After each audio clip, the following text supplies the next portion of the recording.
anatómicos, con una restauración correcta del foot prime del supraespinoso, la calidad ósea que es importante para hacer la fijación, y obviamente la inmovilización para minimizar los movimientos en la interfase hueso del tendón.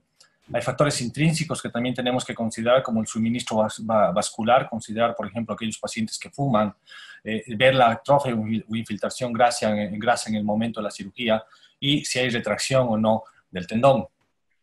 La fijación inicial en una lesión del manguito rotador es clave. Hay varias técnicas de reparación, como todos nos conocemos, anclaje con o sin suturas, túneles transóseos, equivalentes transóseos, pero el gol estándar todavía no está definido, si es 1 o 2 filas, y es algo que vamos a ver un poco más adelante. La reparación debe soportar las cargas fisiológicas de tracción, por lo tanto, tenemos que restaurar el área de la huella, hay que hacer una apropiada compresión del tendón en esta huella, con un mínimo movimiento a la interfase hueso. Por eso es importante el uso del cabestrillo o el inmovilizador durante las 6 primeras semanas de nuestra reparación. Haciendo un repaso a la anatomía, vamos a ver que el doctor Mochizuki, el 2019, modificó un poco el concepto clásico que nos dio el doctor Curtis en su estudio sobre la anatomía del supraespinoso, y nos indicó a este doctor que el infraespinoso ocupa la mayor parte de la tuberosidad menor, a diferencia de lo que pensábamos. Por lo tanto, la mayor parte de la tuberosidad mayor está ocupada por el infraespinoso y no así por el supraespinoso, que más bien tiene una forma triangular muy pequeña. Esto es importante porque debemos de darle importancia en nuestra reparación al manguito rotador. ¿Por qué hacerlo una fila? Vamos a discutir en 1 o 2 filas. ¿Por qué hacer una fila si sabemos que la reparación en doble fila nos va a recrear mejor la huella nativa? Las cargas son más altas que soportan este tendón hasta que se produzca la falla. Menor formación de espacios, de gaps entre el hueso y el tendón. Definitivamente es mejor en todos los estudios biomecánicos hacer doble fila. Si pueden suspender el audio los demás panelistas. Es mejor la doble fila por los estudios biomecánicos. Doctor Neil, si puede suspender su audio, por favor. Está sin audio. Ajá, nos muestran además que los estudios clínicos son controversiales, aunque una mejoría estructural y funcional cuando hacemos una doble fila.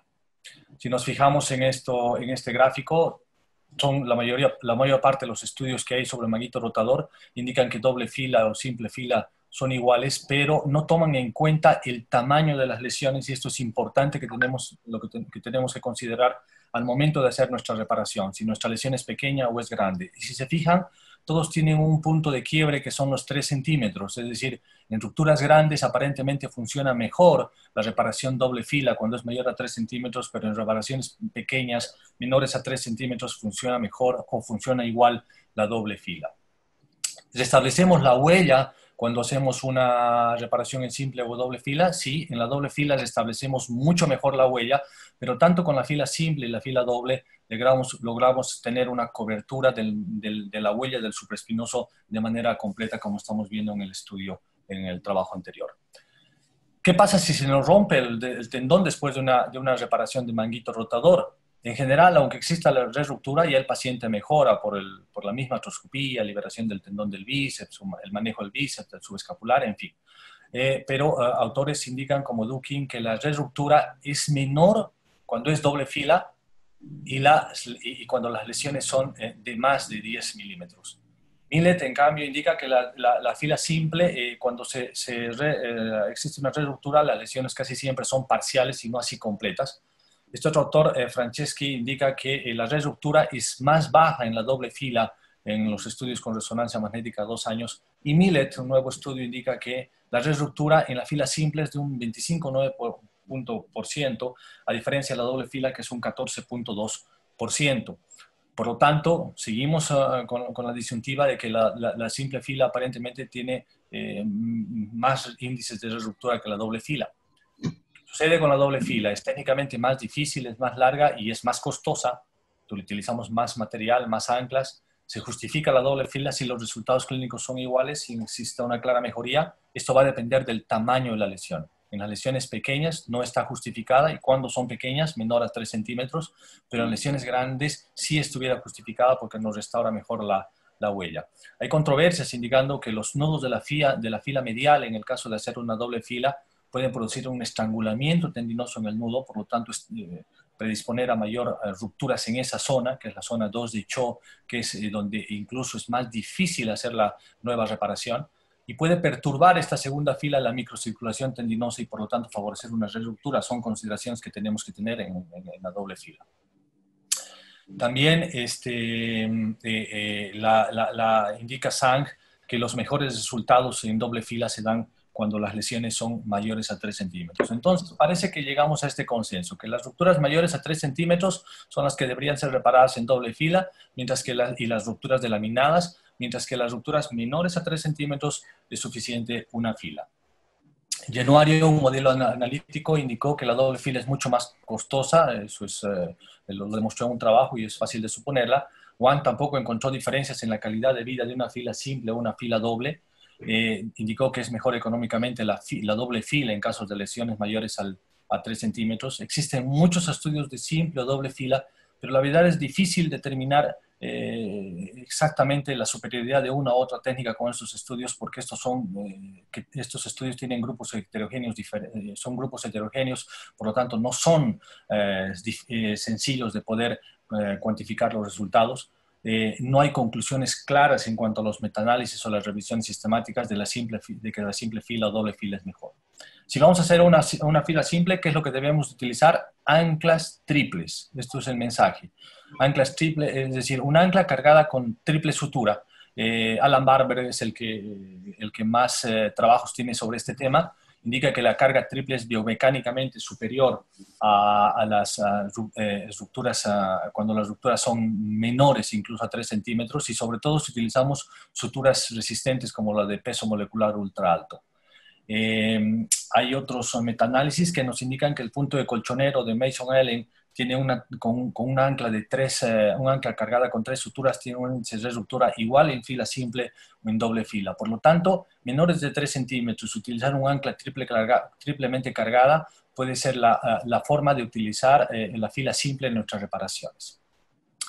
Esta ancla triple cargada va a influir en cuanto a la reparación en el manguito rotador, porque esta tercera sutura nos va a aumentar la resistencia a la reparación, nos va a aumentar la fuerza de sujeción al tejido y sobre todo si es de peso molecular alto. Pero además nos permite cierto estiramiento entre 5 a 10 milímetros. Las reparaciones son menos tensas cuando hacemos con una tercera fila, lo cual no sucede con una doble fila, porque al ser más tensa la sutura, tenemos la posibilidad más rígida del constructo de tener mayor ruptura.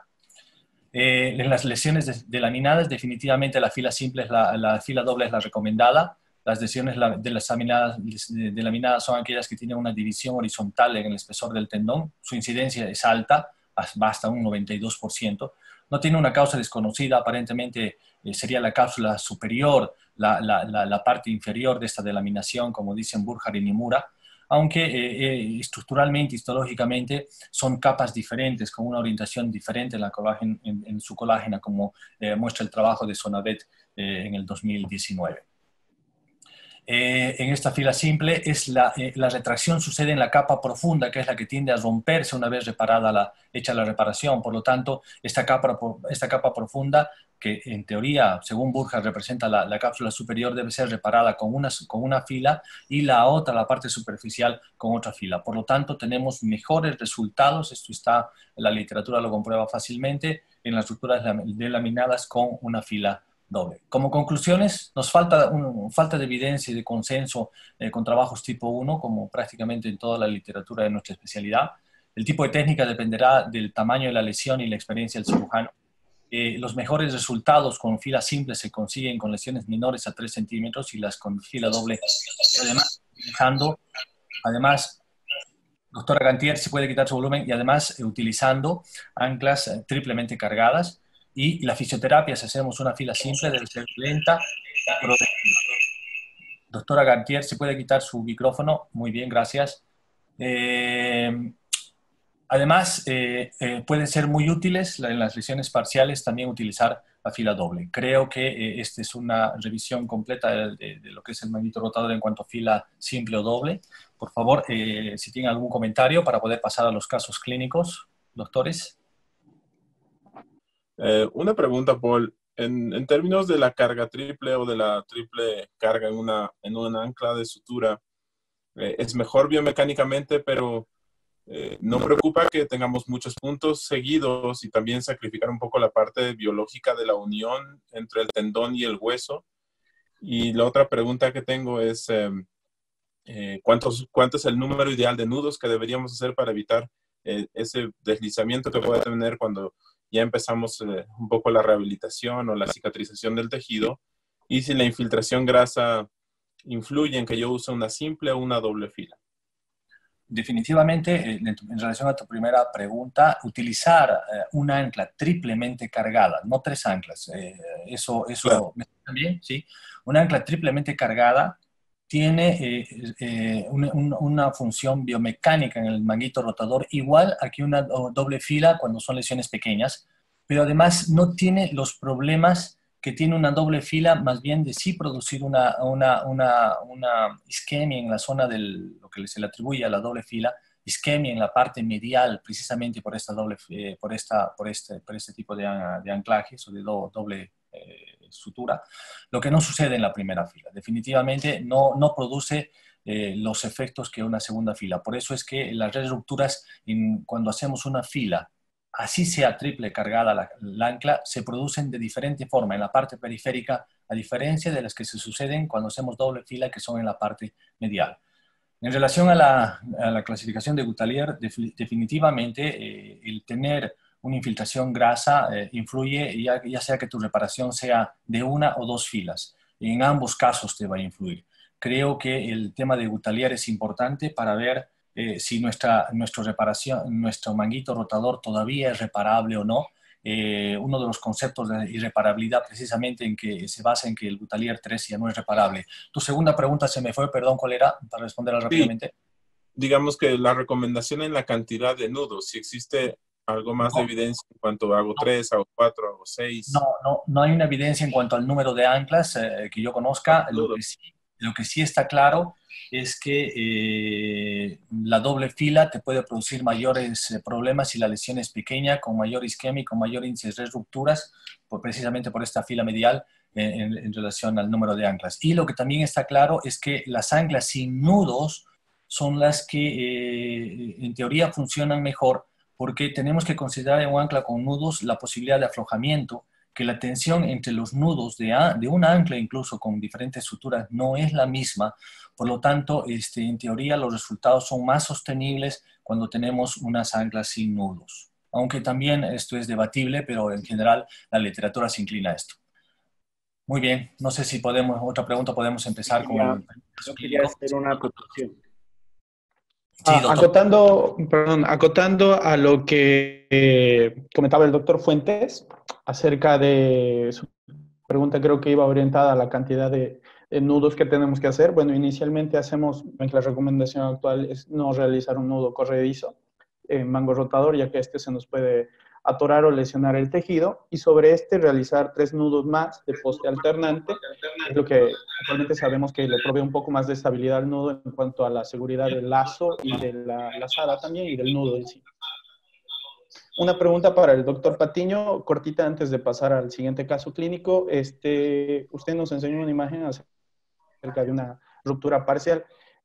Sabemos que hay muchos aditamentos, dispositivos para determinar cuándo una ruptura parcial es más del 50%. ¿Usted cómo lo hace actualmente en su práctica clínica? O si alguno de los otros panelistas nos podría comentar qué es lo que realizan en el quirófano o como acto quirúrgico. Particularmente para responderte rápido, cuando son lesiones parciales, los resultados aparentemente son iguales si completas la lesión o le haces una sutura transtendón. Yo personalmente completo la lesión. Hay algunos estudios que se inclinan porque completar la lesión te ofrece mejores resultados. Yo completo la lesión y hago la fijación como si fuera una lesión completa y decido, dependiendo del tamaño y de las características del tejido del paciente, si la hago en una o dos filas. No sé si algún otro panelista tiene alguna opinión. También, perdón, antes está el doctor Ángel Calvo de España. No sé si me está escuchando el doctor. Un saludo para Ángel. También, si tiene alguna opinión, adelante, por favor, Ángel. Yo tenía que hacer una acotación. A ver, doctor. ¿Me escuchan? Claro. Sí, claro. Lo que pasa es que yo creo que hablar es una evolución en el entendimiento de cuál es la mejor forma de poder curar hacia el futuro.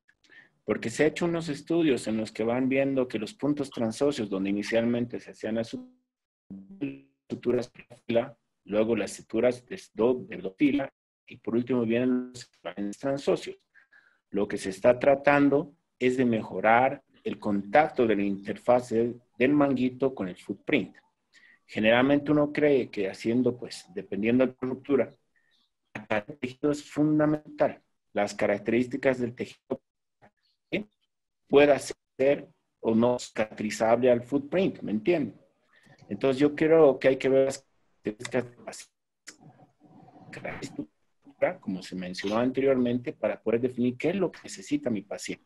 Otra variable importante en Bolivia es que normalmente la parte económica juega un factor importante. Puede que yo quiera hacer un equivalente transóseo con las marcas que tenemos en el medio, pero generalmente son pacientes que se les crece demasiado. Hay que ver ese tipo de cosas para poder definir cuál es la mejor alternativa en relación al paciente. Definitivamente son cosas que hay que considerar. Muy bien. No sé si hay algún otro comentario. Podemos pasar al primer caso. Tenemos una pregunta. Dice, doctor Paul, ¿qué opinión tiene sobre el uso de cinta en reparación sin nudo con simple fila? Perdón, ¿en la utilización de qué? En el uso de cinta en reparación sin nudo con simple fila. De cintas, me refiero, supongo que se suponen a los tapes que están utilizándose ahora y casas comerciales que la tienen, como Artex, el Fiber Tape. Definitivamente el utilizar este tipo de cintas nos ayuda mucho en la configuración de una reparación. Biomecánicamente son muy fuertes, no son superiores al de una sutura de alto peso molecular. Probablemente tengan la ventaja de que produce menos isquemia en el tendón reparado que una sutura. Pero es distinto. Puedes utilizar un tape o puedes utilizar una sutura. Lo importante es que sea resistente esta sutura. Esa es mi opinión. Mientras tanto, no sé si el doctor Calvo de España me está escuchando. Doctor Calvo, lo veo. Sí, estoy escuchando perfectamente. Doctor, ¿qué opina? ¿Qué nos puede dar una opinión con toda su experiencia? El doctor Calvo es uno de los cirujanos de hombro más connotados en España, muy conocido en Latinoamérica, amigo de todos nosotros, del SLART. Por favor, es importante su opinión, doctor Calvo, mientras vamos poniendo la presentación. ¿Qué opina doble fila, simple fila? ¿Cuál es su experiencia, por favor? Sí, pues uno de los trabajos que se ha presentado ahí, el del doctor Carbonell, era mi fellow hace bastantes años. Es el trabajo que corresponde a su tesis doctoral. Y desarrolla prácticamente la forma de actuar que hemos tenido en mi hospital durante 25 años prácticamente. Y es que en las roturas grandes somos partidarios de la doble fila.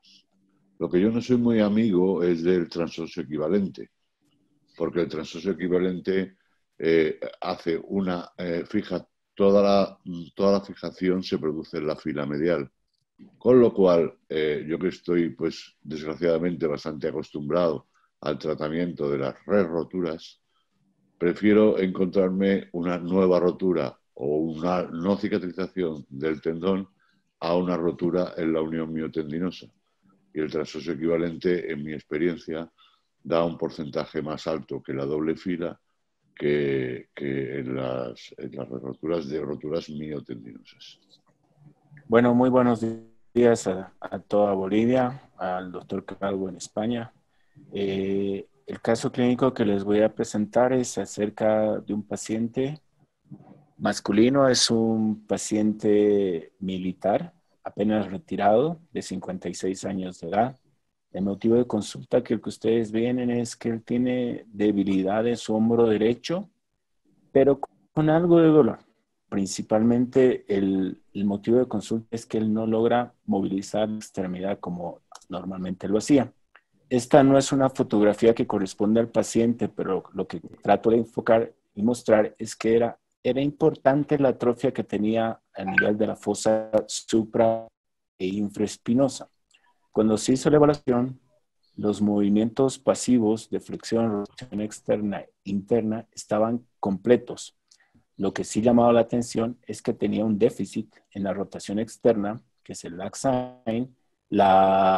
Tenía las pruebas para el subescapular normales, belly press y lift off negativo, pero sí llamaba lo que podíamos llamarlo, que es la incapacidad de poder elevar el brazo en el plano frontal, la pseudoparálisis que podíamos denominar en este caso del deltoides. El paciente tenía las siguientes antecedentes personales.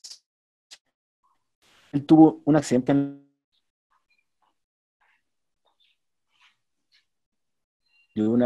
de tránsito. Él tenía un año de evolución, pero el tema fue que tuvo una luxación glenumeral, que fue SIDA, pero también tuvo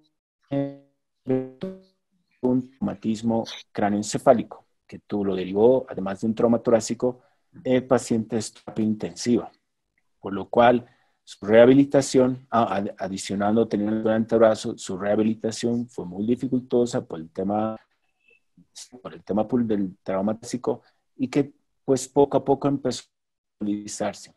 Entonces el paciente llega así con muchos datos clínicos y tuviera alguna pregunta y puede...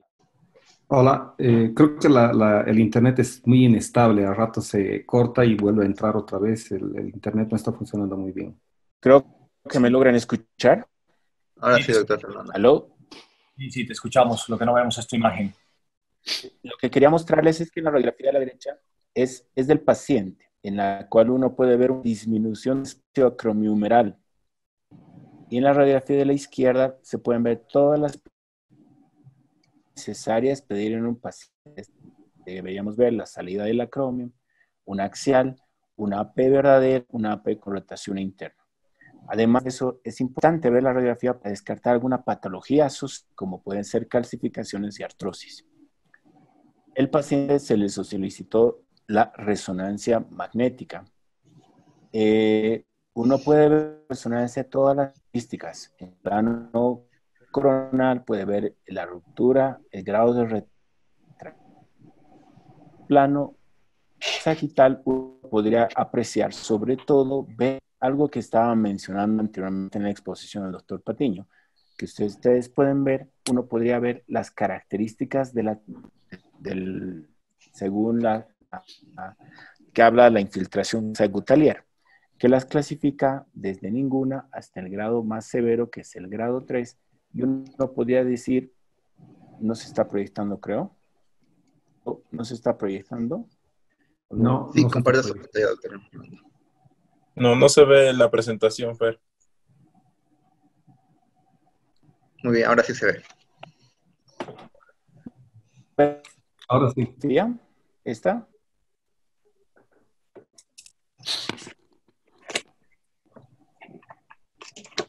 El grado de retracción del tendón del lado sagital, uno puede ver a nivel de la fosa supraespinosa el músculo y parte más blanca que señala la infiltración grasa. Esta la siguiente la siguiente diapositiva lo que trata de demostrar es el grado de infiltración grasa que tenemos desde el grado 1 hasta el grado 4. El grado 1 que no tenemos infiltración, y lo que quiere demostrar es eso, que nos da características de cronicidad y además características indirectas de lo que son la calidad del tendón que queremos reparar. Entonces, nosotros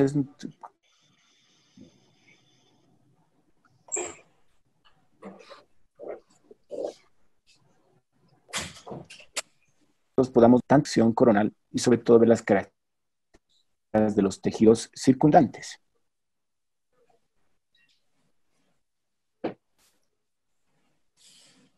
No sé si alguien tuviera alguna acotación en relación al cuadro clínico, pedirían algo adicional. En este caso, pues yo estoy planteando este diagnóstico con la intención de generar un poquito de polémica. Una consulta, Fernando. En este caso, ¿cómo podemos confirmar o descartar una lesión neurológica en un paciente que tenemos con trauma? Pienso que es importante mencionar o confirmar o descartar lesiones neurológicas. Es evidente que eso uno lo hace clínicamente, pero solicitaríamos algún estudio en este caso para porque si nosotros nos enfrentamos a una ruptura de mango rotador sin considerar una lesión neurológica por el antecedente, podría ser una causa de mal resultado funcional. Excelente la acotación, Cristian. Lo que pasa es que toda luxación puede tener hasta en un 25% una lesión neurológica, que generalmente es el nervio axilar. Se le hizo los estudios de conducción nerviosa y fueron negativos en este paciente. Otra consulta, Fernando. En cuanto al signo de lag o lag sign, Sí. en este caso vale la pena hacerlo en la posición 1 y posición 2, es decir, en posición de 0 grados y a 90. ¿Cambiaría eso la decisión de una reconstrucción adicional póstero superior?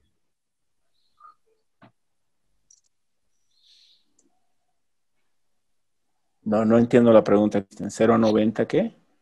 No, el lag sign. Se refiere a la parte Ah. clínica. Si te cambian algo, tener un lag sign a 0 grados, Ah. 90. ¿Qué es la posición 1 o la posición 2?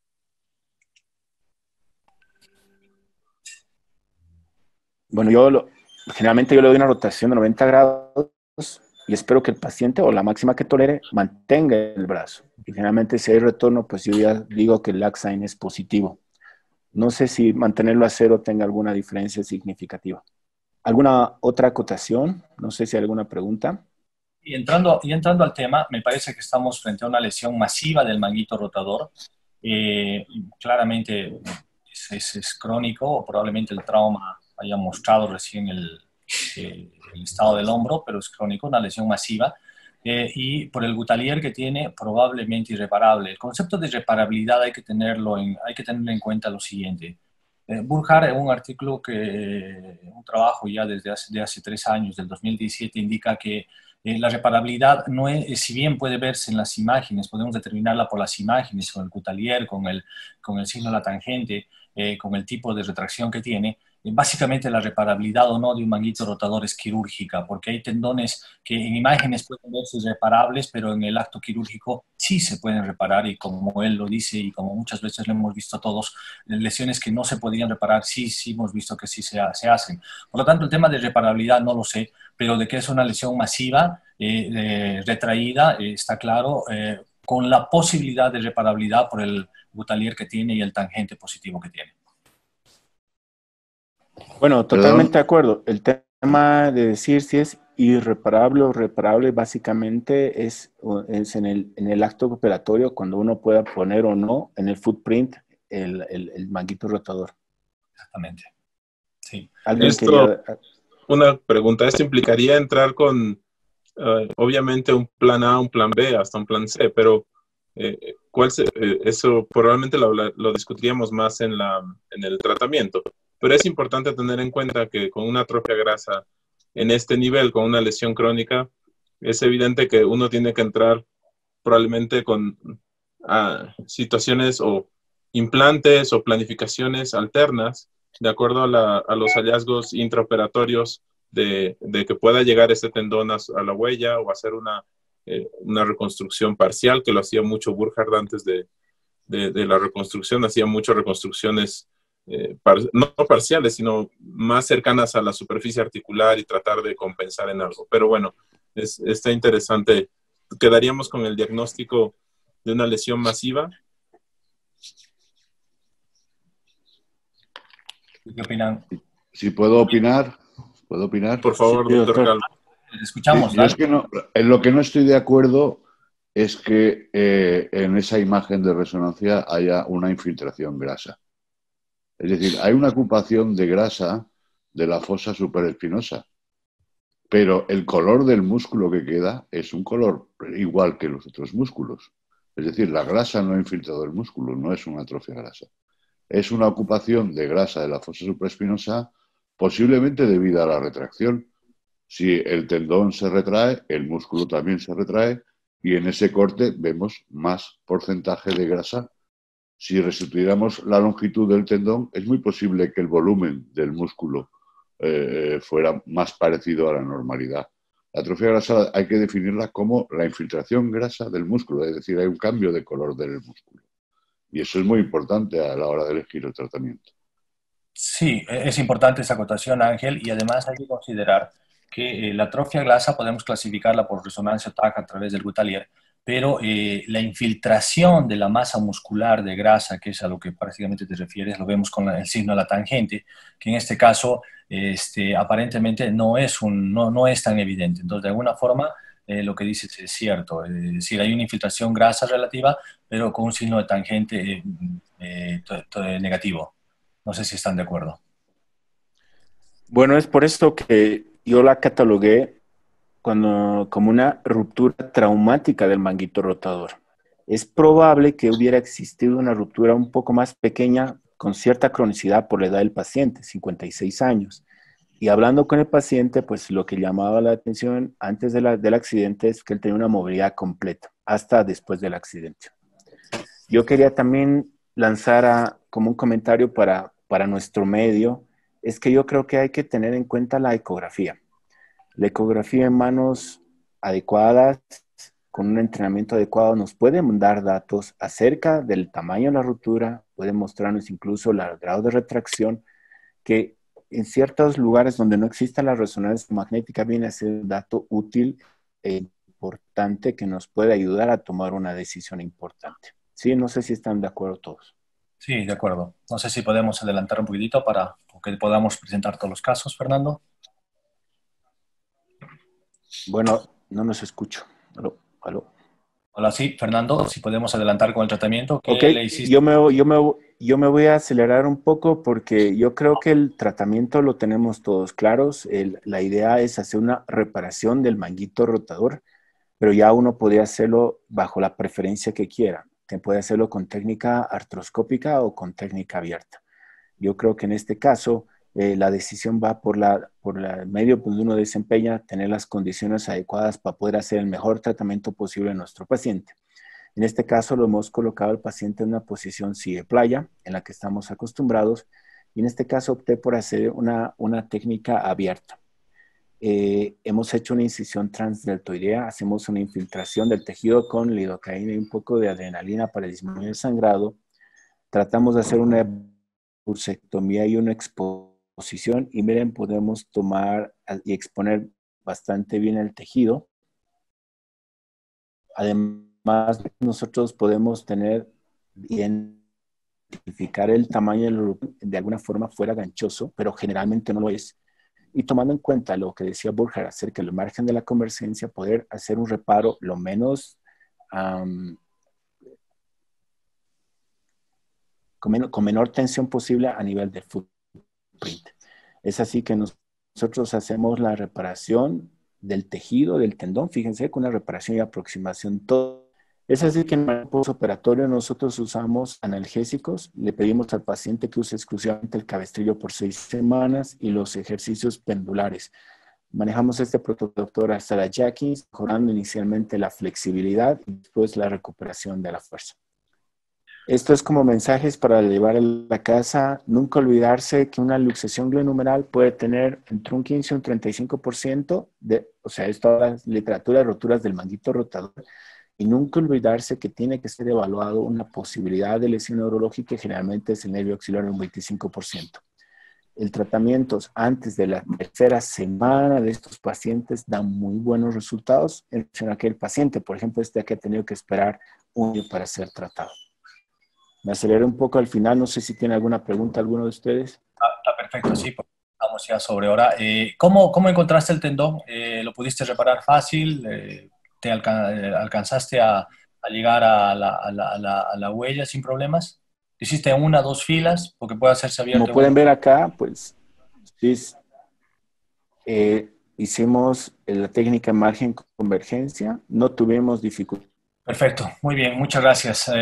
Gracias, Fernando. No sé si Nils tiene ya su caso listo. Ahora sí, creo que ya la pueden ver en pantalla, ¿verdad? Como les decía, voy a correr un poco ahora en la presentación. No tengo ningún conflicto de interés. Y bueno, este es un paciente varón de 62 años de edad, sin ningún antecedente patológico, jugador de tenis hace 50 años, no tiene ningún antecedente de trauma, que es la historia más común que todos vemos. Y dolor leve en hombro, a veces moderado, hace 6 meses, progresivo, pero en ningún momento ha dejado el juego, por lo cual el paciente continúa jugando. El dolor es sobre todo nocturno y a veces en el juego o posterior al juego. Previamente a la consulta con nosotros, como les digo, 6 meses atrás, ha comenzado el dolor y ha visitado a 3 colegas previamente. El primer tratamiento que recibió fue medicación y fisioterapia por 2 meses, lo cual no le impedía jugar, seguía jugando, pero no conseguía hacer su mejor juego. El segundo colega le hizo una infiltración con corticoide de depósito. Y el tercer colega, después de unos 2, 3 meses, al final 4 meses de tratamiento, le indicó fisioterapia, reposo deportivo y que mejor era si es que dejara de jugar. Pues esto es como una sentencia al paredón. De todas formas, hizo un reposo de unos 3, 4 semanas y no mejoraba. Por lo tanto, ¿qué datos podemos preguntar? Voy a acelerar, no voy a hacer una mesa redonda al respecto. Bueno, primero, ¿hizo fisioterapia adecuada? Es la primera pregunta que tenemos que hacernos. Y para eso yo le pregunto al paciente qué ha hecho. Ha hecho ondas, ha hecho corrientes, ultrasonido, etcétera, para saber si ha sido una fisioterapia adecuada. La infiltración con corticoides, ¿está indicada? ¿No está indicada? Hay mucha discusión al respecto. El reposo deportivo, y mejor si deja de jugar a un paciente de estas características, 50 años jugando, y que le digan que no puede jugar, eso no, en mi opinión no es lo adecuado. Pero lo más importante es que el paciente no mejora. Bueno, entonces, con las preguntas que le hice, ¿hizo el paciente fisioterapia adecuada? Sí, hizo la fisioterapia adecuada. Conozco a la fisioterapeuta, todo, y hizo buen trabajo. Corticoide, aquí he puesto algunos artículos al respecto de que el corticoide solo te da una mejora parcial, hasta moderada, en los casos y por un corto tiempo, desde 2 meses hasta 6 meses. Más que eso no te va a mejorar. Y por lo tanto, si es una lesión de manguito con ruptura, entonces no va a mejorar. Y fue lo que sucedió. Bueno, ¿qué es lo que hicimos nosotros? Bueno, ¿qué es lo que hay que hacer? Inspección del paciente, palpación del área dolorosa, verificar el arco de movimiento, movilizaciones pasivas, activas, limitada y normal. Si estaba limitado o normal, nunca olvidarse del examen de la región cervical. En este tipo de pacientes mayores de 60 años puede haber algún tipo de artrosis o alguna otra patología cervical. Y luego tenemos las maniobras de integridad tendinosa, maniobras de pinzamiento subacromial, bíceps largo, inestabilidad y del labrum. Entonces, aquí, ¿qué es lo que encontramos? Palpación del área dolorosa, el área del manguito irradiada hacia el brazo. Arco de movimiento normal, porque puede jugar. El examen de la región cervical, normal. Dentro de estos exámenes, los que nos llaman la atención son las maniobras de integridad tendinosa y demás. Entonces, ¿cuáles son las maniobras de pinzamiento? Estas son, voy a acelerar, como les dije, no vamos a centrar tanto en el detalle, pero estas son las maniobras que más nos interesan. ¿No? Neil, Hawking, Jochum, Speed Stick y Jergson Test.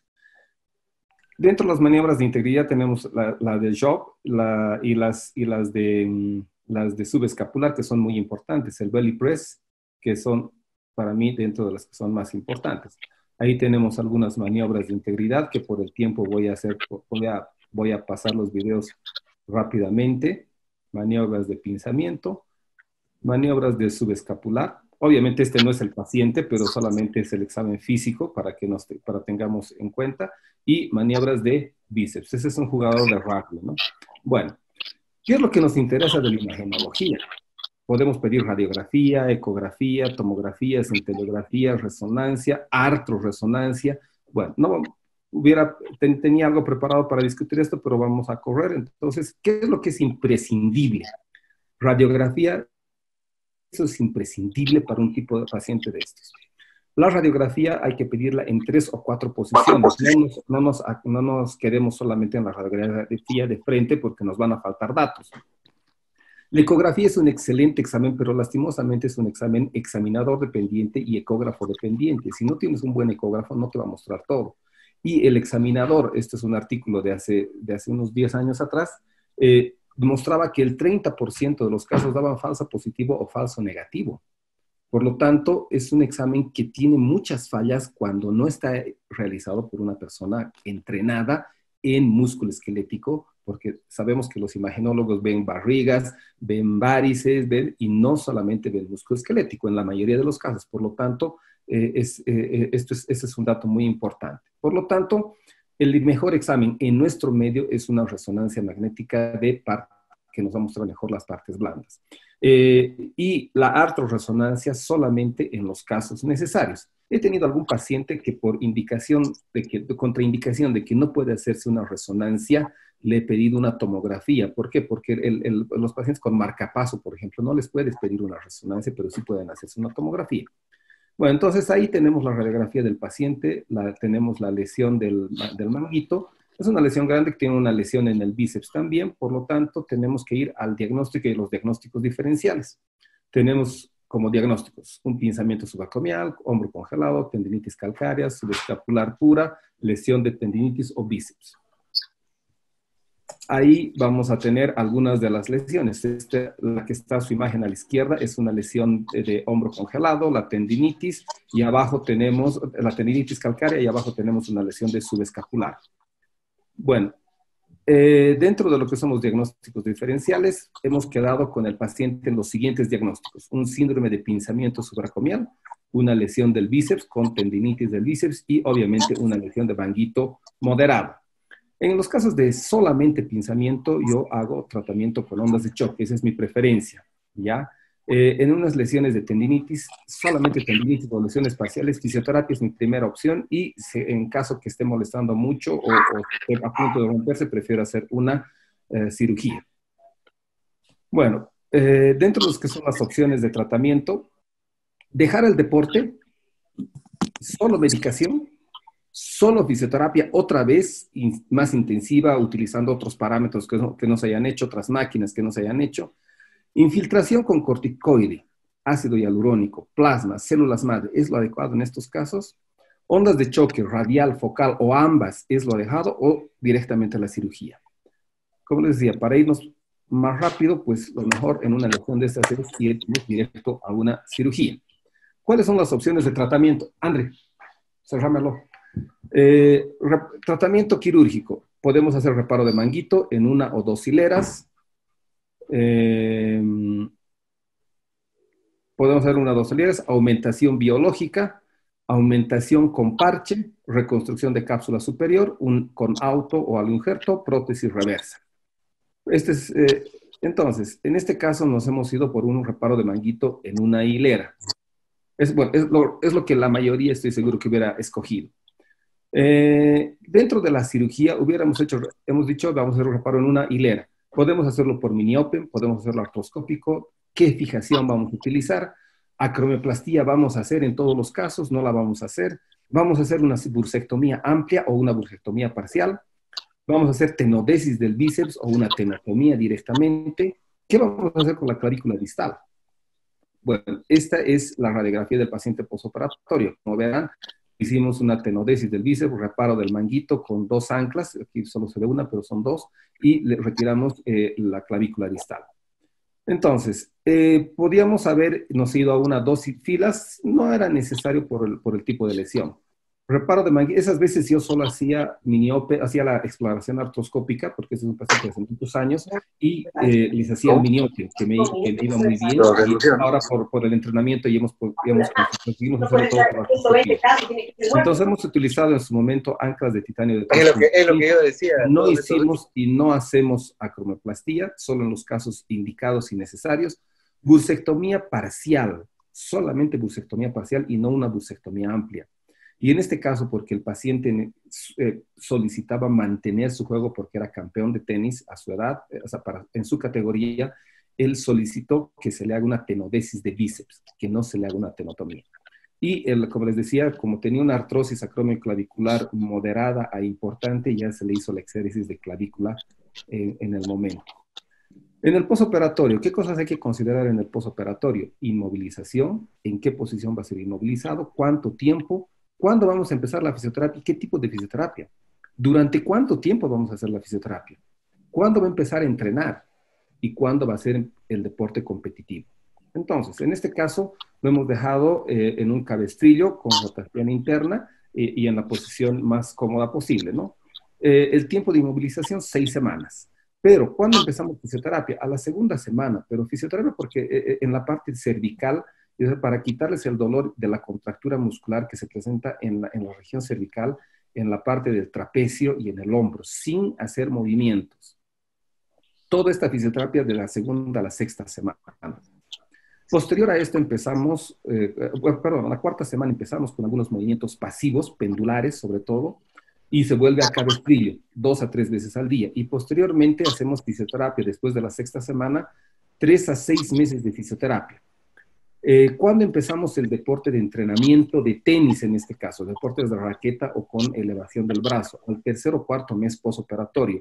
Y cuando le damos alta al paciente para su actividad deportiva competitiva, porque si este es un jugador de tenis que gana campeonatos de su categoría, entonces va a ser competitivo todavía, 6 meses.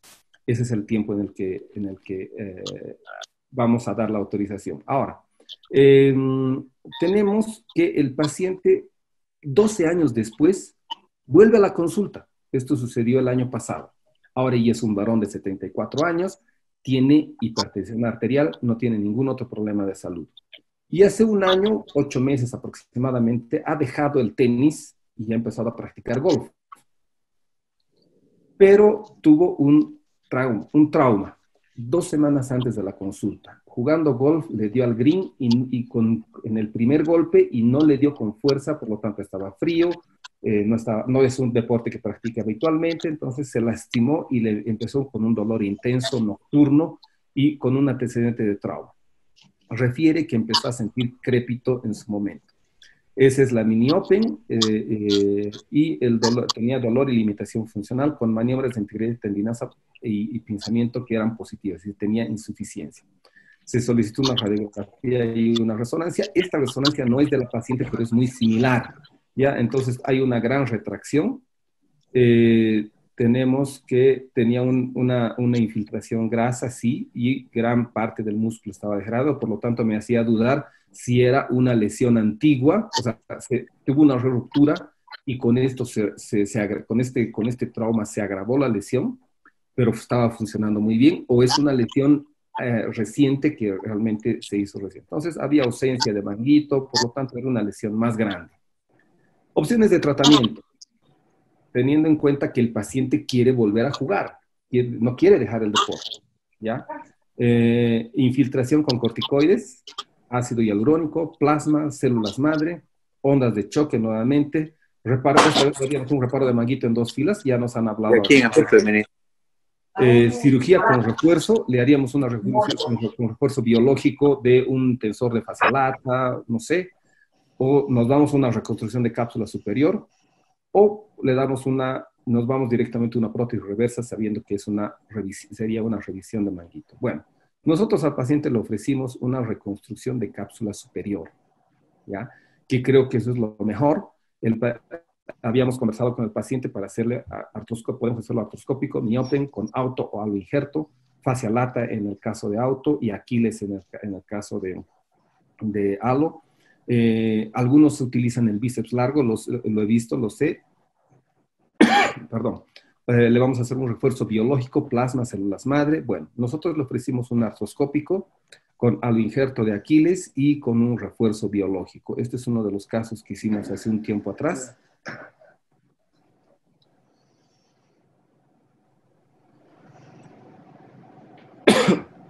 Por cuestión de tiempo lo vamos a pasar ahí, pero ahí se ve cómo está todo reparado, ¿no? Y bueno, conclusiones, porque ya nos quedan 2 minutos. Nunca olvidarse de que la anamnesis es la madre, la anamnesis y el examen físico es más importante que los exámenes, ¿ya? Y eso nos va a llevar a un diagnóstico adecuado. Solicitar la imagenología adecuada para cada caso, ¿ya? Y completa para no tener problemas en el tratamiento. No voy a poder diagnosticar lo que no conozco, por lo tanto, tengo que seguir estudiando, aprendiendo y revisar siempre los diagnósticos diferenciales. Y si no puedo reconocer lo que tiene, peor voy a poder tratarlo. Entonces, es muy importante el poder examinar al paciente, conversar con el paciente en la anamnesis, hacer un diagnóstico adecuado y tener una planificación de tratamiento adecuada. No sé si tienen alguna pregunta al respecto. Sé que he corrido un poco, pero es por cuestión del tiempo. está bien, Nils. Oye, muchas gracias. ¿Qué les parece si dejamos las preguntas para el final y vamos con la doctora Gantier, que tiene un último caso clínico, y ahí discutimos unos 5 o 10 minutos más para despedir a la gente? Bueno, el siguiente paciente que le presento es un paciente de sexo masculino, de 73 años de edad. El paciente refería un dolor profundo, con un antecedente de una caída de su propia altura. Aparentemente estaba en la calle y por no soltar el teléfono móvil cae apoyando todo su peso con la mano. Eso le produce dificultad en sus rangos de movilidad activos del hombro y él citaba que tenía un dolor nocturno.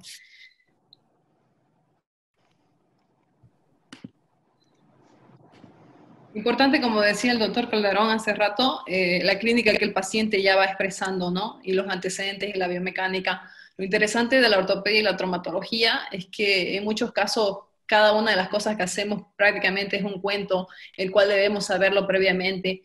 La biomecánica que el paciente expresa y datos ya relacionados a él tienen que llevarnos a una sospecha probable de diagnóstico. Su examen físico de este paciente tenía un rango de movilidad activo limitado, una flexión de 90 grados, una rotación, una extensión de 45 grados, una rotación interna apenas llegaba hasta la cresta ilíaca en relación al contralateral, una rotación interna de 35 grados, una reducción también de 90 grados, una clínica de NIR positivo, Hodgkin positivo, un JOT positivo, 3 cruces, un Liebowitz test positivo, un belly press positivo y un también signos de SPID positivos citados anteriormente descritos.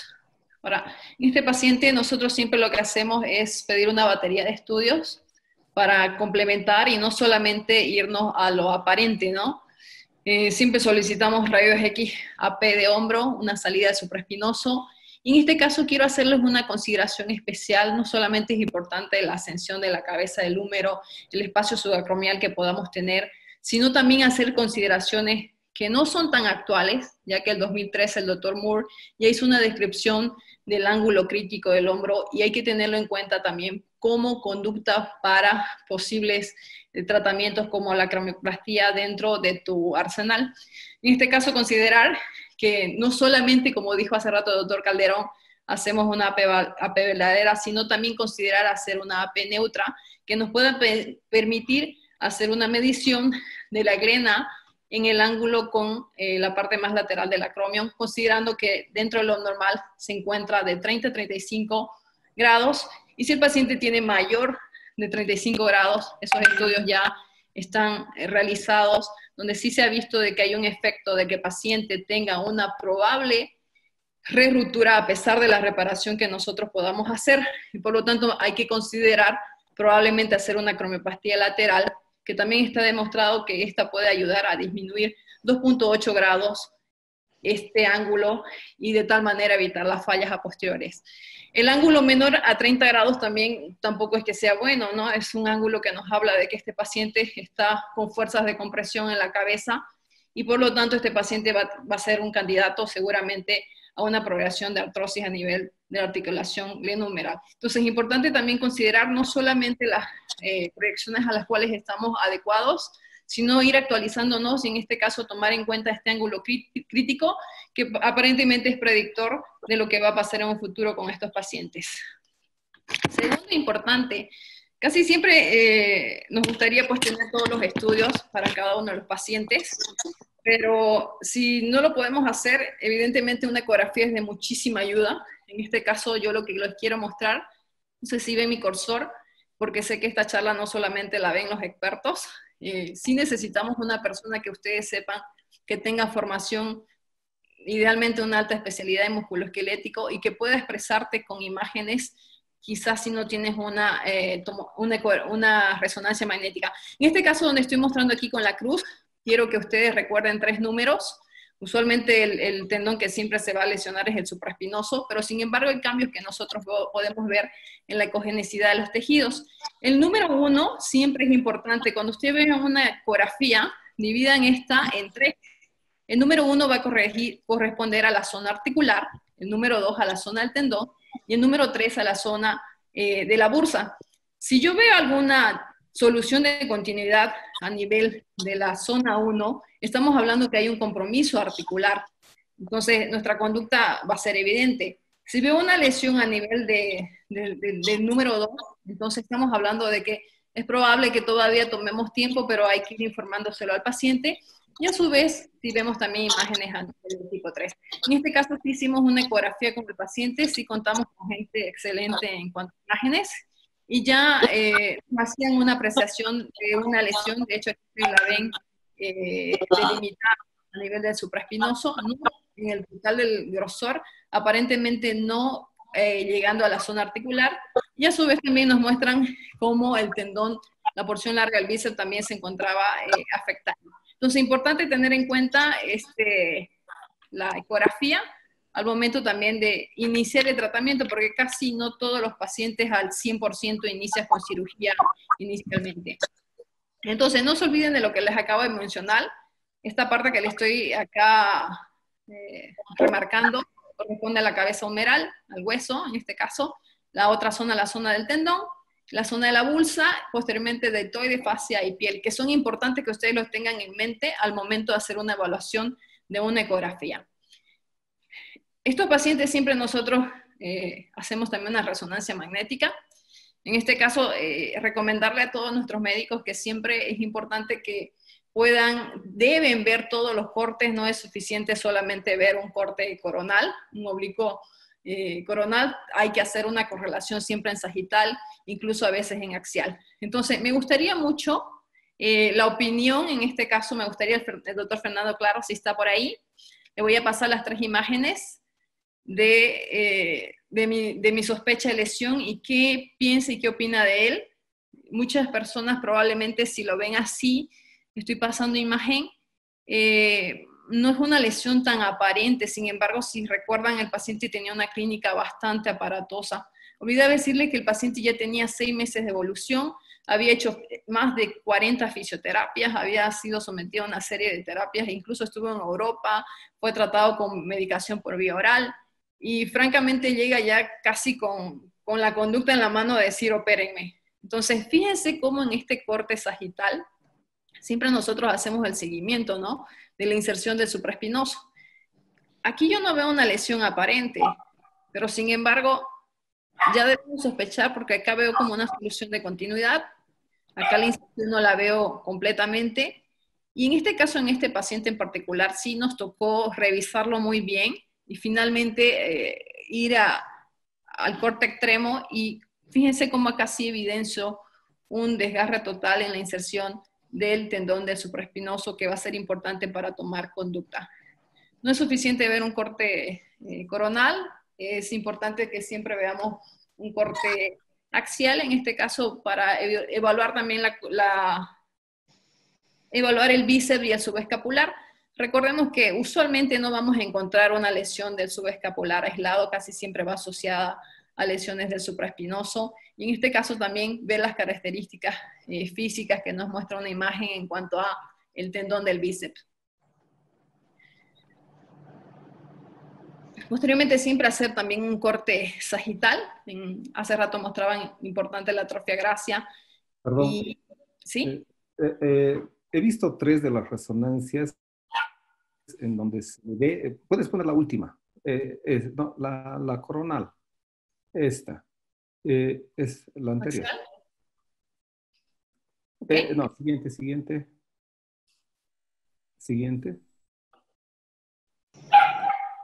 Creo que es la última de las resonancias. Aquí también se observa lo mismo. Tiene una artrosis acromioclavicular.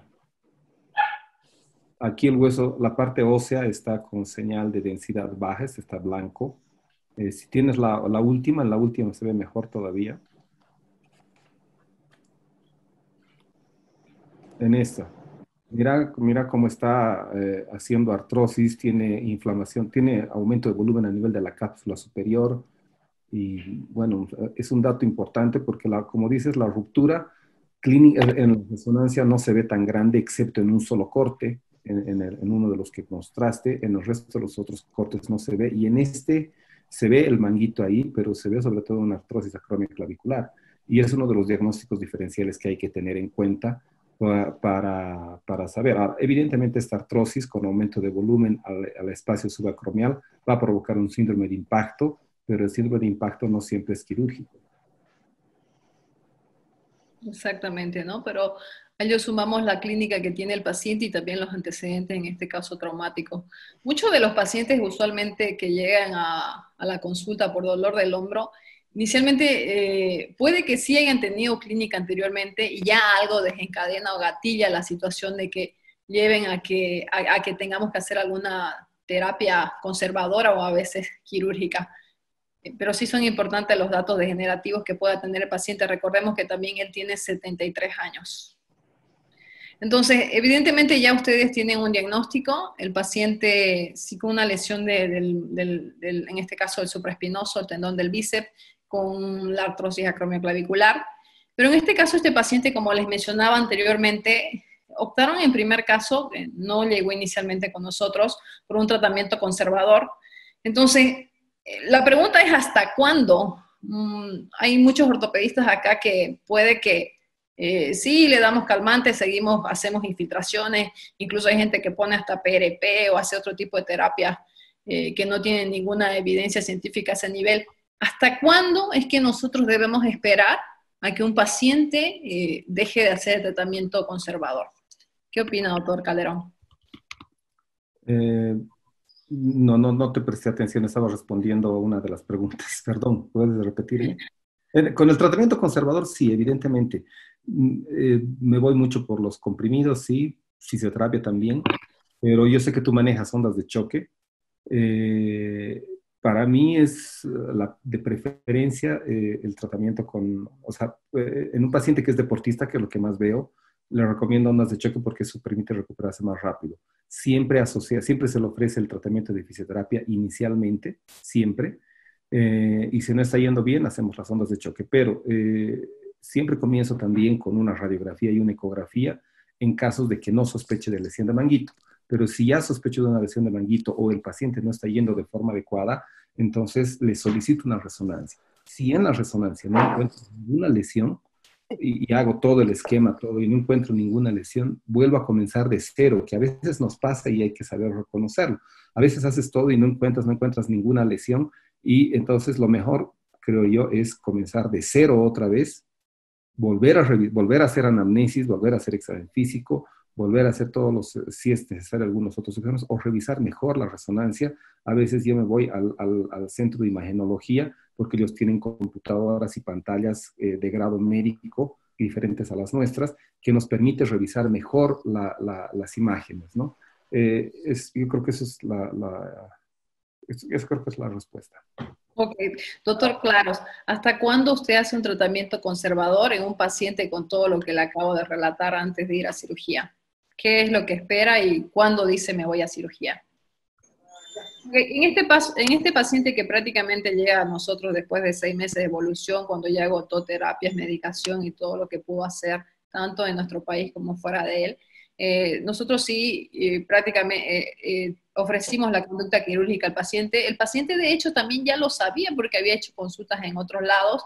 Muchas veces también los pacientes tienen terror en cuanto a la conducta cirugía de hombro, probablemente por malos consejos, ¿no? En este caso, siempre es importante que cuando nosotros decidimos hacer una artroscopía, siempre es importante que nosotros tengamos también pasos sistematizados para cuando iniciamos esta. En este caso, siempre empezar con una exploración, siempre hacer una revisión del bíceps y ya sea tomar una decisión de tenotomía o de una tenodesis de acuerdo al caso. Siempre identificar la lesión. Importante que nosotros tengamos la identificación de la configuración de la lesión, la cual nos va a llevar prácticamente a la respuesta en cuanto a la sutura que nosotros debamos hacer. Muchas veces sí necesitamos hacer liberación de tejidos, bursectomías, la colocación del ancla, el anudamiento y para muchos probablemente controversialmente la acromioplastia, pero en nuestro caso nosotros hemos encontrado mucha correlación entre este tipo de lesiones que les acabo de mostrar y la forma del acromio. Entonces, en este caso, sí empezamos haciendo una revisión, una exploración, identificamos el bíceps, si se encontraba con características inflamatorias, decidimos hacer una tenotomía. Y en este caso, les explicaba anteriormente, es importante que el equipo quirúrgico que tú tengas y que te acompañe también sea consciente de las necesidades que tú tienes, porque es difícil a veces manejar una cámara, manejar la sutura, Y en este caso nosotros sí tenemos aditamentos externos que sí nos ayudan a mejorar la visualización como tractores externos. Y sí es importante la configuración como ustedes las ven acá, para definir qué tipo de sutura y cómo lo vamos a realizar y si realizamos una hilera o doble hilera. Igualmente acá, importante, la configuración de la lesión que el paciente va a tener, la cual debemos identificar quizás con una resonancia inicialmente, y si no, porque a veces no es suficiente dentro de la cirugía ir a mirar cuál es la configuración de la lesión y por lo tanto tomar una conducta para hacer una reparación. Estas son imágenes del doctor Francisco Cruz. En este caso sí hicimos la tenotomía, como se lo mencioné. Acá sí encontramos una lesión que parece muy pequeña, que sin embargo causa bastante clínica. Es un desgarro en el espesor, en la inserción del tendón del supraespinoso. Siempre, como todos, hacemos una medición y a través de esa medición ya hacemos el planeamiento también de qué es lo que vamos a hacer, el posicionamiento de la sutura, del ancla que vamos a poner, y el tipo de suturas, como hace rato mencionaba también el doctor Patiño, para hacer la reparación. En este caso sí hicimos solamente una hilera, por las características del tejido del paciente y los datos de calidad. Sí optamos por hacer un rib stop. Y en nuestro caso nosotros casi en un 90%, si no puedo decir 100%, siempre hacemos acromioplastías, porque sí hallamos una asociación. Si ustedes se fijan en esta parte inferior, estaba en asociación a la forma del acromion. Entonces es importante y es esencial que nosotros recordemos que cualquier cirugía, reconstrucción y reparación siempre debe maximizar la estabilidad mecánica para permitir que haya una cicatrización biológica adecuada, obviamente siempre que se pueda. Entonces, como recomendaciones, tener en cuenta que hay que personalizar al paciente, hay que ver la edad que éste tenga, la cronicidad también es importante, la calidad del tendón, la atrofia grasa, el tamaño de la lesión, la retracción, y no olvidemos de que siempre debemos colocar el tendón sin tensión. No hay que lateralizar, como hace rato mencionó el doctor Patiño, la inserción, conocer e identificar siempre la configuración y de esta manera hacer la restauración del footprint. Y en tejidos de mala calidad sí es recomendable hacer un rib stop. Muchas gracias. Gracias, doctora Gantier. Bueno, para los que nos están escuchando, tenemos alrededor de 70 espectadores. Se pueden hacer preguntas a través del chat, tenemos unos 15 minutos para poderlo hacer. Para el doctor Calderón, pasamos rápido los casos clínicos. Hacía la consideración de que en la imagen del caso de la doctora Gantier veía una artrosis acromioclavicular. Doctor, en todos los casos usted en los que ve una artrosis acromioclavicular, como en el caso que presentó la doctora, que no tenía dolor en la zona acromioclavicular, hace el Mumford, la resección del tercio externo de la clavícula. ¿Cuál es la conducta habitualmente que usted toma cuando tiene una artrosis acromioclavicular que no siempre es sintomática? ¿Qué opina sobre esto? Bueno, yo creo que todos los casos que tienen artrosis acromioclavicular están provocando un síndrome de pinzamiento subacromial. Al provocar el pinzamiento subacromial va a provocar en el futuro una lesión de manguito de rotador progresiva. Como les decía, la mayor parte de los pacientes que yo veo son deportistas y son deportistas activos. Por lo tanto, si sé que no va a dejar el deporte, mi conducta es hacerles la resección de la clavícula distal para disminuir mi riesgo de re-ruptura.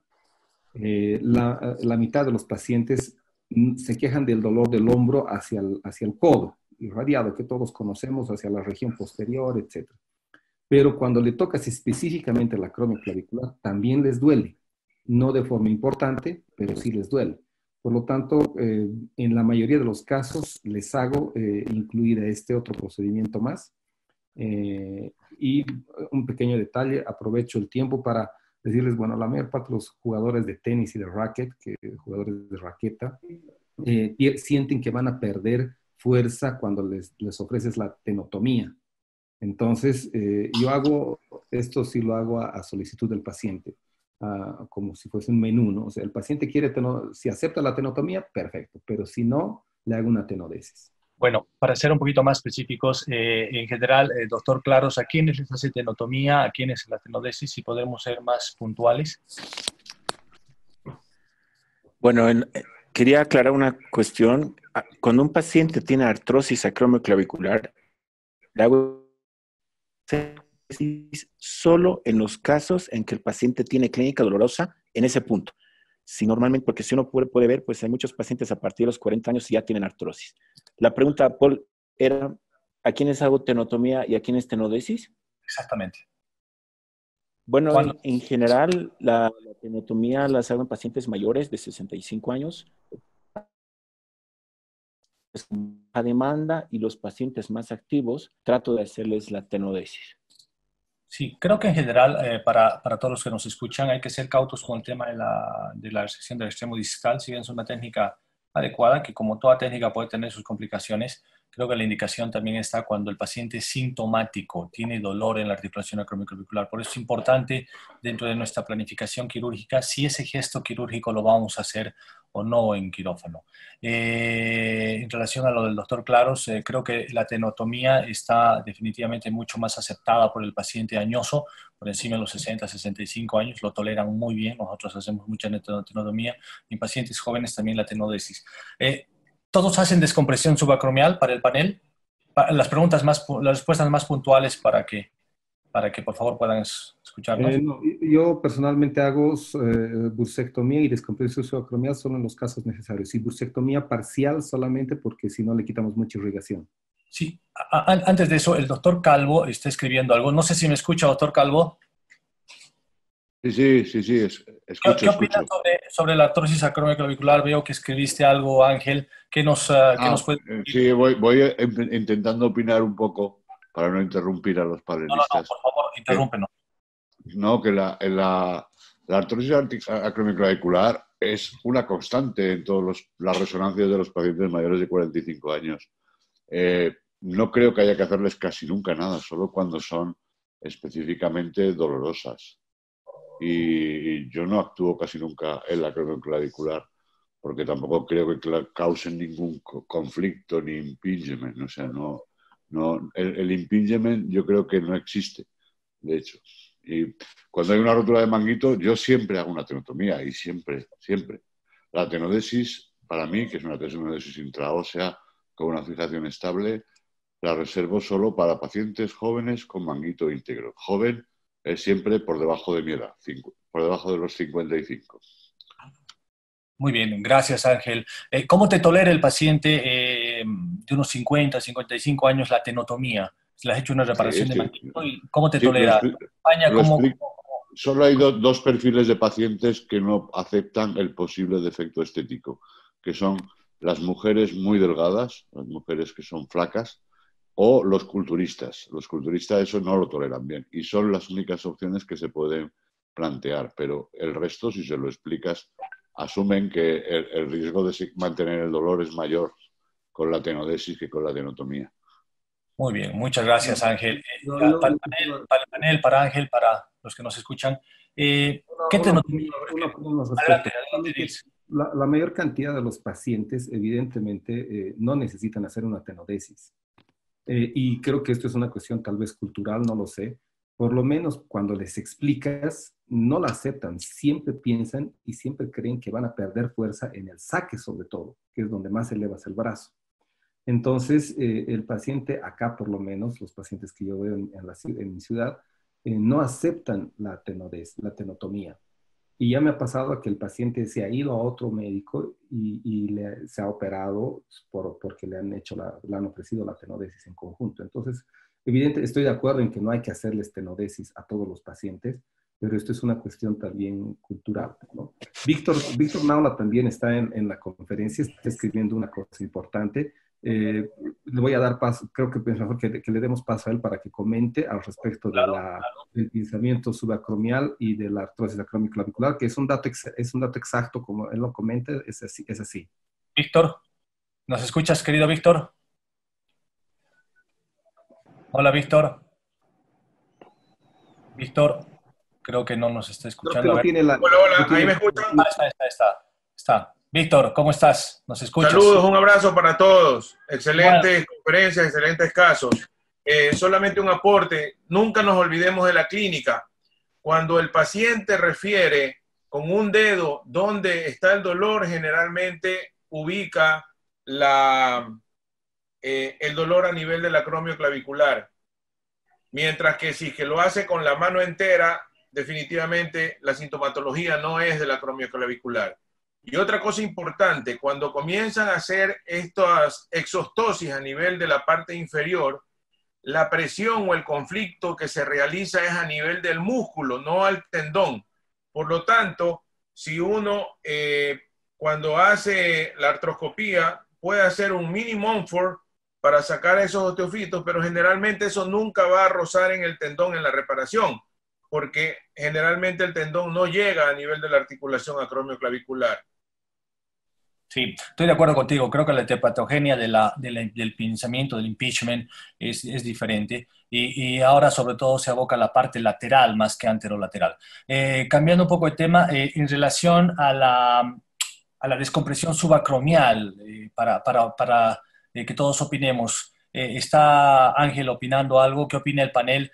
¿A todos les hacen acromioplastías en descompresión subacromial? Ángel, ¿qué opinas? Yo lo he escrito ahí para no interrumpir, que cuando la rotura del tendón es reparable, yo siempre hago acromioplastia.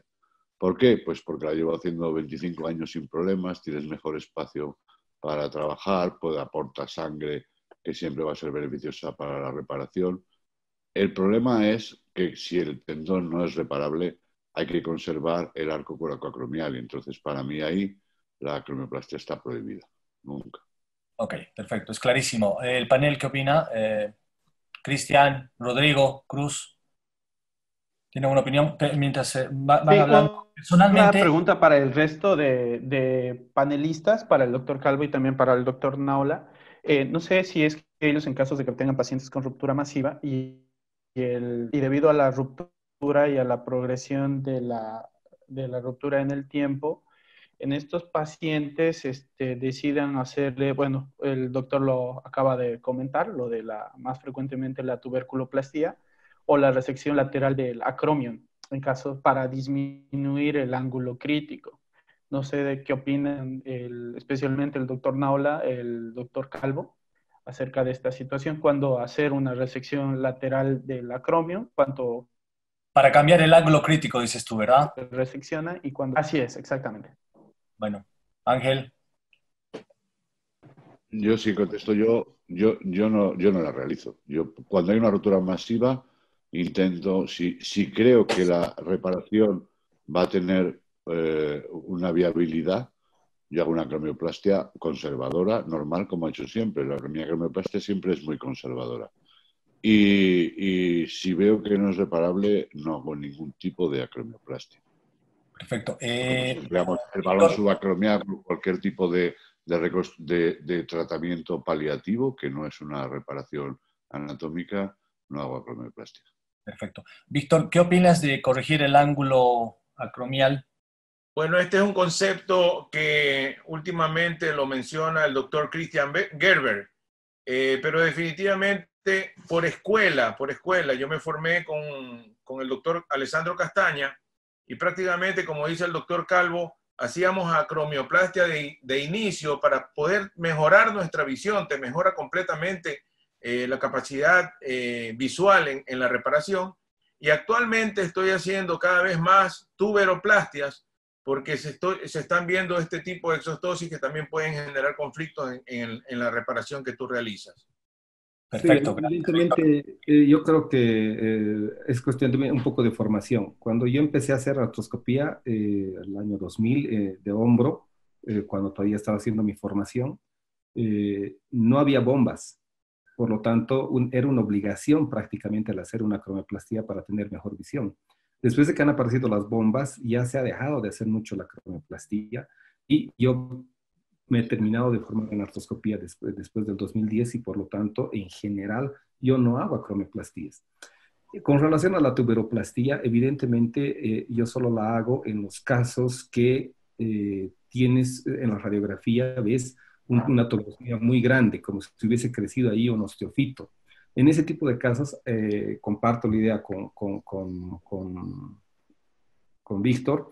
Es una cosa que está empezando a aparecer más para disminuir el ángulo crítico, es una cosa buena, pero hay un pequeño detalle, ¿no? Como vas a quitar mucho la cortical, se te va a quedar mucho esponjosa, tienes que utilizar anclas adecuadas para ese tipo de hueso. Entonces, no es cuestión de hacerle tuberoplastías a todos los pacientes, sino tienes que ver la calidad de hueso con la que te vas a quedar y tener un ancla adecuada para esa calidad de hueso. Sí, creo que en relación al ángulo crítico hay que tener varias consideraciones. Primero, la radiografía tiene que ser absolutamente correctamente bien tomada. Una AP con todas las indicaciones que se refieren en este caso, porque de lo contrario vamos a tener una adecuada medición del ángulo y probablemente estemos corrigiendo algo que no deba corregirse. Entonces creo que todavía ese tema, ese punto, es muy difícil. La diferencia interobservador es mucha en cuál es una radiografía buena y cuál no es una radiografía buena para corregir el ángulo crítico, así que creo que hay que ser cuidadosos de esto. Personalmente nosotros en el caso de la descompresión subacromial la hacemos en todos los pacientes, sobre todo en los pacientes a los cuales reparamos manguito rotador, como decía Ángel, porque encontramos una asociación muy grande y la artroscopía nos da esa posibilidad de ver claramente cómo el osteofito va lastimando y habitualmente por lo menos a los que nos toca ver a nosotros, gran parte de las lesiones del manguito rotador anatómicamente tienen relación con este osteofito anterolateral y sobre todo lateral, de tal forma que en esos casos siempre las realizamos. Ángel, Víctor, ¿qué experiencia tienen con el tema del balón subacromial?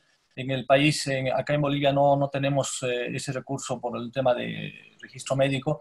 ¿Qué opinan sobre esto en casos de lesiones masivas? Por favor, si pueden darnos una opinión. Bueno, yo he formado parte del equipo, no de diseño, pero sí de estudio, y siempre he cuestionado y me he enfrentado a los ingenieros de Orthospace, de los creadores, porque no he creído nunca que el balón actuara como ellos decían que actuaba, que era como creando un tejido de interposición o similar. Ni desciende la cabeza ni crea ningún tejido de interposición. Los resultados que podemos esperar son exactamente los mismos que podemos esperar con todas las técnicas que hay para las roturas irreparables. Entre un 80%, entre el 80% quizás sea la cifra mágica de la reconstrucción capsular superior, las transferencias del latissimus dorsi, cualquier técnica nos va a dar ese porcentaje de éxitos. Y el balón también. La mejor indicación es el paciente mayor que tiene un patrón activo completo y cuyo único síntoma es el dolor. Porque lo que le hace el balón en realidad es permitirle una rehabilitación con poco dolor, una rehabilitación reglada. Todos mis pacientes la hacen con el mismo fisioterapeuta y llevan una pauta muy reglada de cómo se hace la fisioterapia para intentar mejorar el ritmo de la escápula, que es lo que hace que el paciente se cure. Pero con eso y con todas las demás técnicas. Muy bien, gracias Ángel. Víctor, no sé si tienes una opinión. Siempre me gusta utilizar un dicho. No todo lo nuevo es bueno, pero todo lo bueno siempre fue una vez nuevo. Entonces creo que el balón tiene sus indicaciones. Tiene sus indicaciones en ciertos casos, pero no en todos. Se está tratando de usar indiscriminadamente el balón. Sé que cirujanos están usando no solamente uno, sino dos balones, pensando que el balón va a solucionar el problema en todas las lesiones masivas. Sin embargo, yo pienso que ahora lo que nosotros hemos hecho y la experiencia que hemos tenido es con la aumentación con dermis celular. Y el balón va a ser más o menos como el efecto que dejó el colchón de agua en los 80. Cuando salió el colchón de agua, todo el mundo quería el colchón de agua, pero ¿quién duerme en un colchón de agua en estos momentos? Fue una etapa que duró cierto periodo nada más. Vamos a ver qué pasa en los años venideros y esperemos qué dicen los resultados. Gracias, Víctor. Ya para concluir, a ver, ¿puedo hacer una pregunta? Claro. No, iba a hacer una consideración, que es que lo mismo ocurre con la reconstrucción capsular superior. Su creador, Teori Samihata, es mi amigo personal. Él ha estado en mi casa, he invitado a comer en mi casa, y él tiene buenos resultados poniendo un espaciador muy grueso de fascia lata, en torno a los 10 milímetros ya. Solo los trabajos que usan fascia lata con 10 milímetros de espesor están dando buenos resultados. Y eso es porque también tiene un efecto espaciador, pero no los cura ni la reconstrucción, ni la dermis acelular, ni el balón. A los pacientes con una rotura irreparable los cura la fisioterapia. Y si lo que queremos es descender la cabeza, la única opción que tenemos es o tener un manguito funcionante y sincrónico o una prótesis reversa. No hay más. El resto es la fisioterapia, la curativa. No somos nosotros. Gracias, Ángel. De hecho, esa era mi próxima pregunta a Nils, que presentó un caso con reconstrucción capsular, a Amara, que también tenemos casos de reconstrucción capsular. Ángel ha dado una opinión sobre esto bastante clara. ¿Qué opinas, Nils, rápidamente, Amara? Yo creo que el balón, aunque no tenemos experiencia aquí, todo lo que he leído es simplemente un espaciador que dura un tiempo, no es eterno, porque se va a degradar, se va a romper y ya no sirve para nada. Me parece lo mismo que es la reconstrucción de cápsula superior. Le estás dando un tiempo más de vida porque ese tendón, sea halo o autoinjerto, con el tiempo se va a desgastar también. A algunos se les desgastará rápidamente y a otros en mucho tiempo seguramente.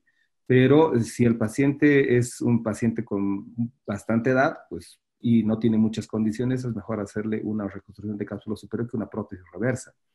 Ya hemos tenido algún caso de que las glenoides, no nos olvidemos que las prótesis tienen tamaños y nosotros somos pacientes más pequeños.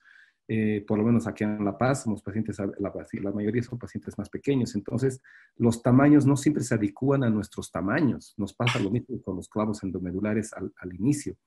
Entonces, no son fabricadas para nuestro medio.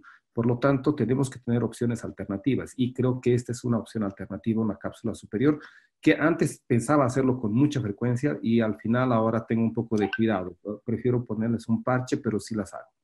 Creo que considerando la indicación, un paciente sin pseudoparálisis, conservando la rotación externa, probablemente que tenga dolor, sea un buen candidato para hacer una reconstrucción capsular superior.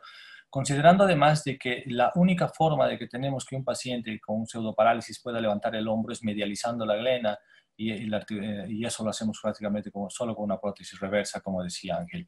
Amara, ¿cuál es la experiencia con cápsula superior en Santa Cruz? Bueno, yo creo que lo importante es no dejar la evolución que puede tener un paciente con ¿Pueden poner estos videos para vernos, por favor? Yo tengo una consulta, no sé si me están escuchando. Sí, sí, sí. Aquí en La Paz, y creo que en Bolivia, no tenemos mucha experiencia con las transferencias tendinosas, que cada vez se están poniendo más de moda, como siempre, como aclaro, ¿no? Más de moda. Están teniendo buenos resultados, pero por lo menos personalmente yo no he hecho solamente 2 casos de grande dorsal, o 3 casos de grande dorsal, y no ningún otro más. No sé si el resto de la gente tiene experiencia en transferencias tendinosas. Mi experiencia ha sido relativamente buena, he tenido buenos y malos resultados. Creo que la indicación tiene que ser la correcta. Tenemos experiencia en transferencias de trapecio inferior con algo injerto, como lo hace el doctor El Bazán. Los resultados pues, no son como uno esperaría, pero creo que es una alternativa más que tenemos que considerar. Es un paciente que no quiere una prótesis o no está indicado una prótesis reversa. Víctor, Ángel, ¿qué opinión tienen sobre lo que acaba de comentar las transferencias tendinosas? Bueno, mi experiencia fundamental es sobre la transferencia del latissimus dorsi, que proporciona unos resultados, pues, siento repetirlo, pero exactamente el mismo porcentaje que las demás. Aquí en España se usa mucho en el medio laboral, porque sí que el paciente que va bien tiene una posibilidad bastante alta de reincorporación a su trabajo habitual. Pero el porcentaje de éxitos es el mismo. Respecto al trapecio inferior, yo no tengo experiencia. Creo que el uso de un halo injerto entre medio de 2 estructuras, me parece difícil que eso consiga una cicatrización biológica. Bueno, hay estudios, de hecho, hay un artículo publicado por el doctor Burkhardt, que es un caso en el cual tuvo que hacer, de hecho es un caso sui generis, de hecho no hay más publicaciones sobre esto, tuvo que hacer una prótesis en el caso de una reconstrucción capsular superior con aloinjerto, y ahí claramente hace un examen histológico, está publicado en el 2018, hace un examen histológico de la cápsula superior y encuentra que este aloinjerto de dermis de cápsula superior se integró, tenía ya características histológicas de un tejido que semejaban al tejido receptor. Por lo tanto, aparentemente el aloinjerto sí logra incorporarse al cuerpo. Amara, vuelvo contigo. ¿Qué opinión tienes sobre la transferencia, sobre la reconstrucción? Te preguntaba hace rato que se está haciendo allá. Bueno, nosotros sí tenemos buena experiencia en relación a... Más volumen, si puedes abrir. Ya. Rápidamente, si podemos irnos a Mara, volumen. ¿Me escucha? Te escucho lejos. Hola. Sí, le escuchamos, doctora, lejos. Ahora sí.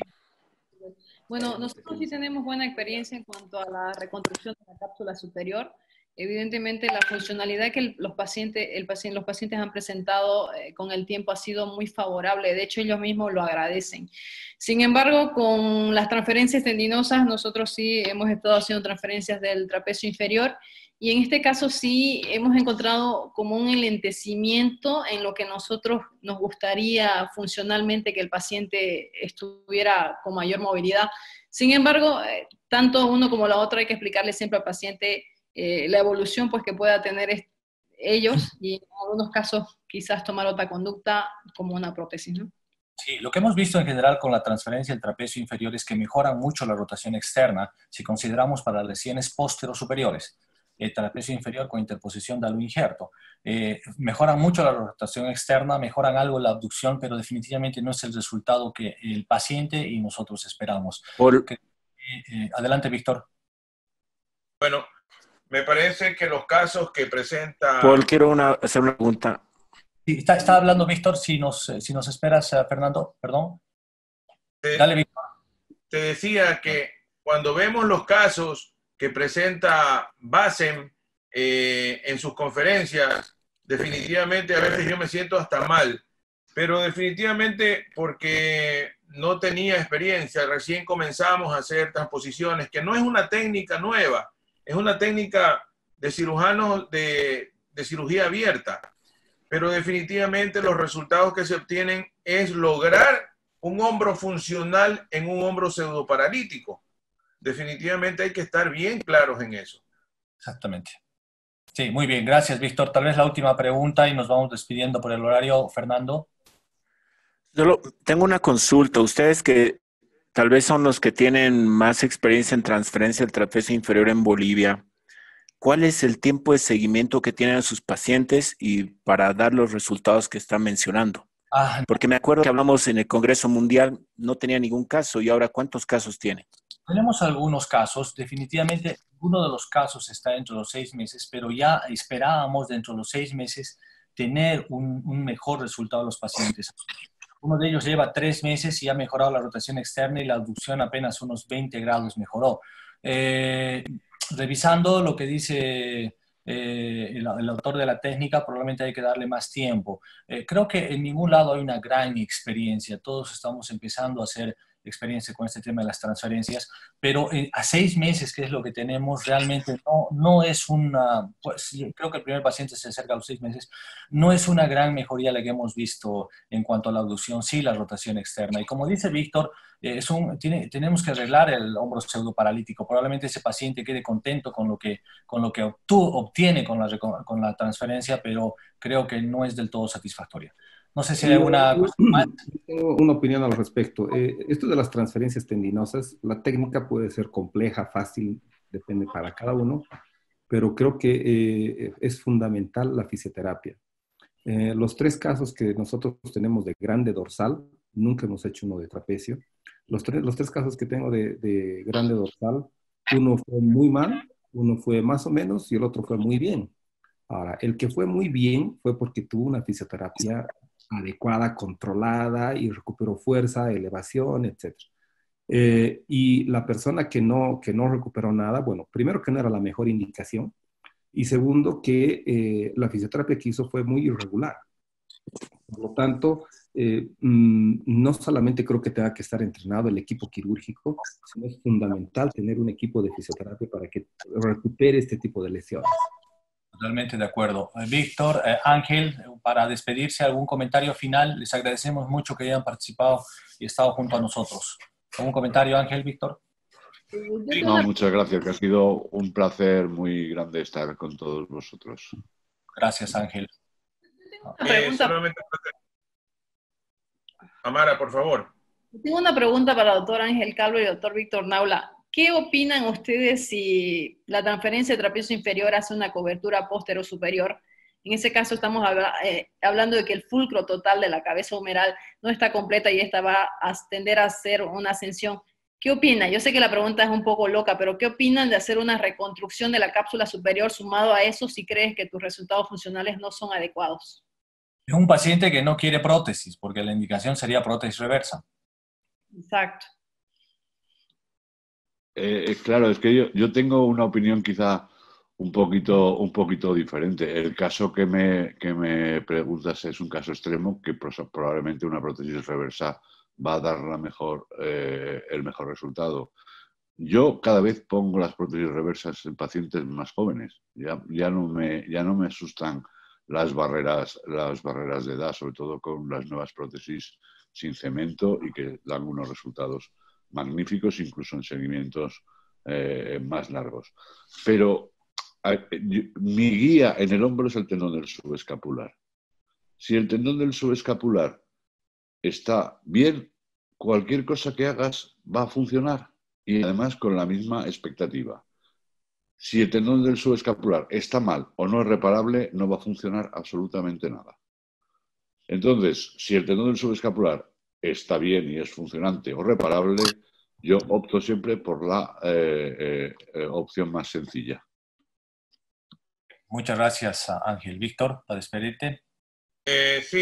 Bueno, yo pienso que las transposiciones tendinosas sumadas a tenemos que entender algo importantísimo. Cada vez que logramos hacer procedimientos artroscópicos en lesiones masivas, el tiempo de cirugía se prolonga. Y nosotros estamos viendo algo que no nos estábamos dando cuenta. Ustedes pesen a un paciente antes de la artroscopía de hombro y pésenlo después. Y vean cuánto peso gana este paciente por la cantidad de líquido que tiene. Muchas veces vemos los hombros que están completamente llenos de líquido hasta el pectoral.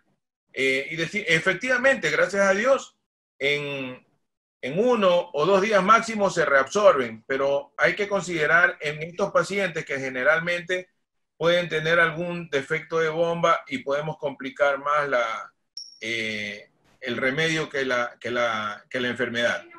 Simplemente pienso que siguen así, es una cirugía que es a la carta y que cada paciente es un mundo aparte.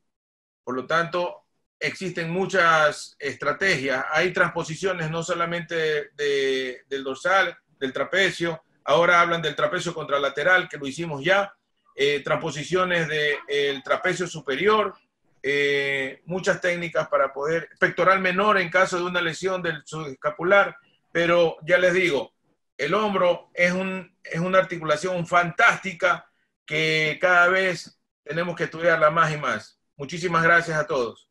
Un abrazo, gracias a todos por participar. Muchas gracias, doctores. Gracias.